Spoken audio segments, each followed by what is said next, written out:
Harshita. Karwa plus ಚಾನೆಲ್ಗೆ ಸ್ವಾಗತ. ಕಾರವಾರದಲ್ಲಿ ಪೊಲೀಸ್ ಹುತಾತ್ಮ ದಿನ ಆಚರಣೆ. ಕಾರವಾರ ಉತ್ತರ ಕನ್ನಡ ಜಿಲ್ಲೆಯ ಕಾರವಾರದ ಪೊಲೀಸ್ ಪರೇಡ್ ಮೈದಾನದಲ್ಲಿ ಪೊಲೀಸ್ ಹುತಾತ್ಮ ದಿನ ಆಚರಣೆ ನಡೆಯಿತು. ಈ ಕಾರ್ಯಕ್ರಮದಲ್ಲಿ ಜಿಲ್ಲಾ ಮತ್ತು ಸತ್ರ ನ್ಯಾಯಾಲಯದ ನ್ಯಾಯಾಧೀಶ ಸಿ ರಾಜಶೇಖರ್ ಮುಖ್ಯ ಅತಿಥಿಯಾಗಿ ಭಾಗವಹಿಸಿದ್ದರು. ಪೊಲೀಸ್ ಹುತಾತ್ಮರ ಸ್ಮಾರಕಕ್ಕೆ ಪುಷ್ಪಗುಚ್ಛ ಅರ್ಪಿಸಿ ಗೌರವ ಸಲ್ಲಿಸಲಾಯಿತು.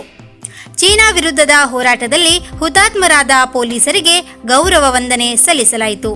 ಗಾಳಿಯಲ್ಲಿ 3 ಸುತ್ತು ಕುಶಾಲತೋಪು ಹಾರಿಸುವ ಮೂಲಕ ಗೌರವ ಸಮರ್ಪಿಸಲಾಯಿತು. ಈ ಸಂದರ್ಭದಲ್ಲಿ ಎಸ್ಪಿ ಶಿವಪ್ರಕಾಶ್ ದೇವರಾಜು, ಡಿಸಿ ಮುಲ್ಲೈ ಮುಗಿಲನ್, ಜಿಲ್ಲಾ panchayat CEO M Priyanga, DFO ವಸಂತರೆಡ್ಡಿ ಉಪಸ್ಥಿತರಿದ್ದರು.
ಚೈನಾ ಸೈನಿಕರು ಹಠಾತ್ ದಾಳಿ ಮಾಡುತ್ತಾರೆ. ಅವರು ನಮ್ಮ ಪೊಲೀಸ್ ದಳವರಿಂದಗಳು ಶೌರ್ಯದಿಂದ ಹೋರಾಡುತ್ತಾ 10 ಜನ ಪೊಲೀಸರು ವೀರ ಸ್ವರ್ಗವನ್ನು ಪಡೆದರು ಹಾಗೂ 9 ಜನರು ಪೊಲೀಸರು ಚೈನಾ ಸೈನಿಕರ ವಶವಾಗಿದ್ದರು. ಇದರಲ್ಲಿ ಮಡಿದವರಿಗೆ ಇಡೀ ದೇಶವು ಶ್ರದ್ಧಾಂಜಲಿಯನ್ನು ಅರ್ಪಿಸಿ ಅವರ ಧೈರ್ಯ ಶೌರ್ಯವನ್ನು ಕೊಂಡಾಡಿತು. ದೇಶಕ್ಕಾಗಿ ಹೋರಾಡುತ್ತಾ ವೀರ ಸ್ವರ್ಗವನ್ನು ಪಡೆದ ಈ ಶೂರರ ಸ್ಮರಣೆಗಾಗಿ ಸ್ಮಾರಕವನ್ನು ಲಡಾಖ್ನ ಅಬಾಸಿಚಿನ್ ಭಾಗದಲ್ಲಿ 16,000 ಅಡಿ ಎತ್ತರದ ಮೇಲೆ ನಿಲ್ಲಿಸಲಾಗಿದೆ. ರಾಷ್ಟ್ರದಂತ ಆಯ್ಕೆಯಾದ ಪೊಲೀಸರು ಪ್ರತಿ ವರ್ಷ ಈ ದಿನದಂದು 16,000 ಅಡಿ ಎತ್ತರದಲ್ಲಿರುವ ಸ್ಮಾರಕಕ್ಕೆ ತೆರಳಿ ಗೌರವ ಸಲ್ಲಿಸರು. ಈ ಹುತಾತ್ಮರ ಸ್ಮರಣೆಗಾಗಿ ಪ್ರತಿ ವರ್ಷ ಅಕ್ಟೋಬರ್ 21ರಂದು ಪೊಲೀಸ್ ಹುತಾತ್ಮರ ದಿನಾಚರಣೆಯನ್ನು ಆಚರಿಸಲಾಗುತ್ತದೆ.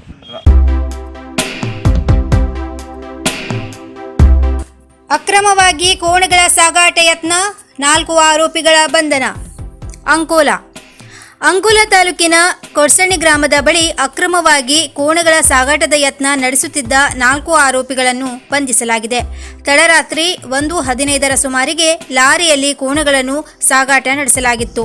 ಪೊಲೀಸರು ಸುಮಾರು 2.25 ಲಕ್ಷ ಮೌಲ್ಯದ 17 ಕೋಣಗಳ ರಕ್ಷಣೆ ಮಾಡಿದ್ದಾರೆ ಹಾಗೂ ಜಾನುವಾರು ಸಾಗಾಟಕ್ಕೆ ಬಳಸಿದ್ದ ಲಾರಿ, ಕಾರು ಸೇರಿ 9 ಲಕ್ಷ ಮೌಲ್ಯದ ಸ್ವತ್ತುಗಳನ್ನು ಪೊಲೀಸರು ವಶಪಡಿಸಿಕೊಂಡಿದ್ದಾರೆ. ಬೆಳ್ತಂಗಡಿಯ ಹೈದರ್ ಬ್ಯಾರಿ, ಅಂಕೋಲಾದ ಬೊಮ್ಮಯ್ಯ ನಾಯಕ್, ಹಾಸನದ ಮಂಜೇಗೌಡ ಹಾಗೂ ಕೇರಳದ ಕಾಸರಗೋಡು ಮೂಲದ ಅಬ್ದುಲ್ ರಿಯಾಜ್ ಇವರು ಬಂಧಿತರು. ಕೇರಳ ಮೂಲದ ಇನ್ನೋರ್ವ ಆರೋಪಿ ಅಬೂಬಕ್ಕರ್ ದಿಲ್ಶಾದ್ ಪರಾರಿಯಾಗಿದ್ದಾನೆ. ಅಂಕೋಲಾ ಪೊಲೀಸ್ ಠಾಣಾ ವ್ಯಾಪ್ತಿಯಲ್ಲಿ ಪ್ರಕರಣ ದಾಖಲಿಸಿಕೊಂಡಿದ್ದಾರೆ.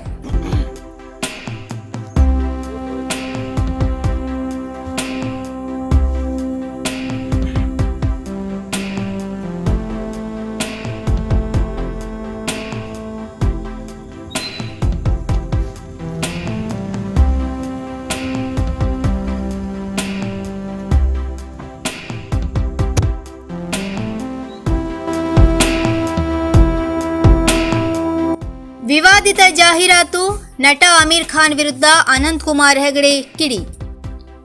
ಶಿರಸಿ ಹಿಂದೂಗಳ ಭಾವನೆಗೆ ಧಕ್ಕೆ ತರುವ ಜಾಹೀರಾತಿನಲ್ಲಿ ನಟಿಸಿರುವ ಬಾಲಿವುಡ್ ನಟ ಅಮೀರ್ ಖಾನ್ ವಿರುದ್ಧ ಉತ್ತರ ಕನ್ನಡ ಸಂಸದ ಅನಂತ್ ಕುಮಾರ್ ಹೆಗಡೆ ಕಿಡಿಕಾರಿದ್ದಾರೆ. ಸಿಯೆಟ್ ಕಂಪನಿಯ ಜಾಹೀರಾತು ಒಂದರಲ್ಲಿ ಅಮೀರ್ ಹಬ್ಬದ ಆಚರಣೆಗೆ ಪಟಾಕಿ ಸಿಡಿಸುವುದು ಪರಿಸರಕ್ಕೆ ಮಾರಕ ಎಂಬ ಸಂದೇಶ ಸಾರಿದ್ದರು. ಈ ಜಾಹೀರಾತು ಹಿಂಪಡೆಯಬೇಕು ಎಂದು ಅನಂತ್ ಕುಮಾರ್ ಕಂಪನಿಯ ಮಾಲೀಕ ಅನಂತ್ ವರ್ಧನ್ ಗೋಯಂಕ್ ಅವರಿಗೆ ಪತ್ರ ಬರೆದಿದ್ದಾರೆ. ರಸ್ತೆಯಲ್ಲಿ ಪಟಾಕಿ ಸಿಡಿಸಿದರೆ ಸಂಚಾರಕ್ಕೆ ಸಮಸ್ಯೆ ಆಗುವುದಾದರೆ ವಿಶೇಷ ದಿನಗಳಲ್ಲಿ ರಸ್ತೆಯಲ್ಲೇ ನಮಾಜ್ ಮಾಡುವುದರಿಂದಲೂ ಓಡಾಟಕ್ಕೆ ತೊಂದರೆಯಾಗುತ್ತದೆ. ಪಟಾಕಿಯಿಂದ ಶಬ್ದ ಮಾಲಿನ್ಯ ಆಗುವುದಾದರೆ ಪ್ರತಿದಿನ ಮುಂಜಾನೆ ಧ್ವನಿವರ್ಧಕದ ಮೂಲಕ ಅಜಾನ್ ಮಾಡುವುದರಿಂದಲೂ ಆಗುತ್ತದೆ. ಇವನ್ನು ಜನರಿಗೆ ತೋರಿಸಬೇಕಲ್ಲವೇ ಎಂದು ಅವರು ಪತ್ರದಲ್ಲಿ ಪ್ರಶ್ನಿಸಿದ್ದಾರೆ. ಪತ್ರವನ್ನು ಸಾಮಾಜಿಕ ಜಾಲತಾಣದಲ್ಲಿ ಪೋಸ್ಟ್ ಮಾಡಿರುವ ಅನಂತ್ ಕುಮಾರ್, ಹಿಂದೂಗಳ ಆಚರಣೆಗಳನ್ನು ಹೀಯಾಳಿಸುವುದೊಂದೇ ಇವರ ಕೆಲಸವೇ ಎಂದು ಅಮೀರ್ ವಿರುದ್ಧ ಜರೆದಿದ್ದಾರೆ. ಅನ್ಯ ಧರ್ಮಗಳಲ್ಲಿ ನಡೆಯುವ ಎಷ್ಟೋ ಆಚರಣೆಗಳ ಬಗ್ಗೆ ಏಕೆ ಮೌನ? ಪ್ರತಿದಿನ ಬೆಳಿಗ್ಗೆ ಚೀರುವ ಧ್ವನಿವರ್ಧಕಗಳು, ರಸ್ತೆಗಳ ಮಧ್ಯದಲ್ಲಿ ನಮಾಜ್ ಮಾಡುವುದು, ಇನ್ನು ಎಷ್ಟೋ ಆಚರಣೆಗಳ ಬಗ್ಗೆ ಅಮೀರ್ ಖಾನ್ ಗಮನಹರಿಸಿದರೆ ಬಹಳಷ್ಟು ಸಮಸ್ಯೆಗಳು ಬಗೆಹರಿಯುತ್ತವೆ ಎಂದು ಅವರು ಬರೆದುಕೊಂಡಿದ್ದಾರೆ. ಈ ರೀತಿಯ ಜಾಹೀರಾತುಗಳು ಹಿಂದೂಗಳ ಭಾವನೆಗಳನ್ನು ತುಳಿಯಲು ಮಾಡಿದ ಕ್ಷುಲ್ಲಕ ಕುತಂತ್ರವಲ್ಲದೆ ಮತ್ತೇನೂ ಅಲ್ಲ. ಭಾರತದಲ್ಲಿ ಇಂತಹ ಹಿಂದೂ ವಿರೋಧಿ ನಟರಿಗೇನು ಕಮ್ಮಿ ಇಲ್ಲ ಎಂದು ಪೋಸ್ಟ್ ಮಾಡಿದ್ದಾರೆ. ದಾಂಡೇಲಿಯಲ್ಲಿ ಕರ್ನಾಟಕ ರಕ್ಷಣಾ ವೇದಿಕೆ ತಾಲೂಕು ಘಟಕ ಉದ್ಘಾಟನೆ. ನೌಕಾನೆಲೆಯಲ್ಲಿ ಸ್ಥಳೀಯ ಉದ್ಯೋಗಿಯ ಮೇಲೆ ಹಲ್ಲೆ. ಕರ್ನಾಟಕ ರಕ್ಷಣಾ ವೇದಿಕೆ ಎದುರು ಕ್ಷಮೆಯಾಚಿಸಿದ ಅಧಿಕಾರಿ.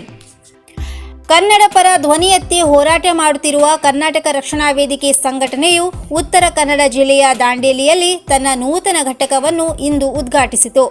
ಉತ್ತರ ಕನ್ನಡ ಜಿಲ್ಲೆಯ ಅಧ್ಯಕ್ಷ ಭಾಸ್ಕರ್ ಪಡಗಾರ್ ರವರು ಉದ್ಘಾಟಿಸಿದರು. ಈ ಸಂದರ್ಭದಲ್ಲಿ ಸ್ಥಳೀಯ ಸಾಹಿತಿಗಳು, ಕರ್ನಾಟಕ ರಕ್ಷಣಾ ವೇದಿಕೆ ಹಿತೈಷಿಗಳು, ದಾಂಡೇಲಿ ತಾಲೂಕಿನ ಪ್ರಮುಖರು ಉಪಸ್ಥಿತರಿದ್ದರು. ಕಾರವಾರ ಸೀಬರ್ಡ್ ನೌಕಾನೆಲೆಯಲ್ಲಿ ಎನ್ಸಿಸಿ ಕಟ್ಟಡ ನಿರ್ಮಿಸಲು ಗುತ್ತಿಗೆ ಪಡೆದ ಕಂಪನಿಯ ಹೊರ ರಾಜ್ಯದ ಕಾರ್ಮಿಕರು ತಪಾಸಣೆ ನಡೆಸುವಾಗ ಸ್ಥಳೀಯ ಕಾರ್ಮಿಕರ ಮೇಲೆ ಇಂದು ದೌರ್ಜನ್ಯ ಮಾಡಿರುವುದನ್ನು ಕರ್ನಾಟಕ ರಕ್ಷಣಾ ವೇದಿಕೆ ಸಂಘಟನೆ ನೌಕಾನೆಲೆಯು ಘಟನಾ ಸ್ಥಳಕ್ಕೆ ತೆರಳಿ ಖಂಡಿಸಿತು. ಸ್ಥಳೀಯ ಕಾರ್ಮಿಕನ ಮೇಲೆ ಹಲ್ಲೆ ಮಾಡಿದ ಹೊರ ರಾಜ್ಯದ ಕಾರ್ಮಿಕರನ್ನು ಕೂಡಲೇ ವಜಾಗೊಳಿಸಿ, ಮುಂದೆ ಅಂತಾರಾಜ್ಯ ಕಾರ್ಮಿಕರಿಂದ ದೌರ್ಜನ್ಯವಾದರೆ ಕರ್ನಾಟಕ ರಕ್ಷಣಾ ವೇದಿಕೆ ಸೂಕ್ತ ಉತ್ತರ ನೀಡಬೇಕಾಗಿತ್ತು ಎಂಬ ಎಚ್ಚರಿಕೆಯನ್ನು ಜಿಲ್ಲಾಧ್ಯಕ್ಷ ಭಾಸ್ಕರ್ ಪಡಗಾರ್ ಅವರು ಅಧಿಕಾರಿಗಳಿಗೆ ನೀಡಿದರು. ಈ ಸಂದರ್ಭದಲ್ಲಿ ಕನ್ನಡ ರಕ್ಷಣಾ ವೇದಿಕೆಯ ಜಿಲ್ಲಾಧ್ಯಕ್ಷ ಭಾಸ್ಕರ್ ಪಡಗಾರ್ ಎದುರಿನಲ್ಲಿ ಎನ್ಸಿಸಿ ಅಧಿಕಾರಿಗಳು ಕ್ಷಮೆಯಾಚಿಸಿದರು. ಇನ್ನು ಮತ್ತಷ್ಟು ಸುದ್ದಿಗಾಗಿ ಕಾರ್ವಾರ್ ಪ್ಲಸ್ ವೀಕ್ಷಿಸಿ. ನೀವು ಯೂಟ್ಯೂಬಲ್ಲಿ ನೋಡ್ತಿದ್ದೀರಿ, ಸಬ್ಸ್ಕ್ರೈಬ್ ಮಾಡಿ, ಬೆಲ್ ಐಕಾನ್ ಕ್ಲಿಕ್ ಮಾಡಿ. ಧನ್ಯವಾದಗಳು.